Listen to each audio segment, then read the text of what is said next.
Bueno, pues el proyecto, como veis, aquí terminado, ya es LZ. Antes lo hice en madera para ver cómo quedaba, y ahora ya lo he pasado a aluminio.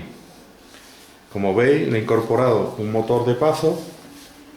Este motor es de 1,8 pasos, o sea que tiene una resolución, para dar una vuelta serían 200 pasos.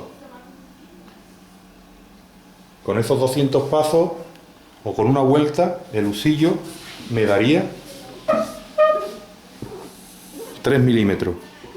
Por lo tanto, lo tengo calculado, como tengo dos ruedas dentadas, una de 16 y una de 32 dientes, para desmultiplicar, para darle más fuerza. Por lo tanto, como el más 3 lo que me quiere decir es, lo que hay que ponerle es 1 milímetro. ¿Cuántos pasos? Pues para que ande 1 milímetro habría que ponerle 33 pasos en este caso, en el más 3.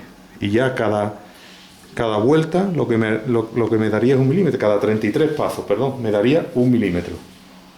Bueno, está, como veis, hecho a base de tornillos que están roscados con métrica 6, casi todos métrica 4 y métrica 6. Y bueno, espero próximamente verlas puestas en la máquina funcionando.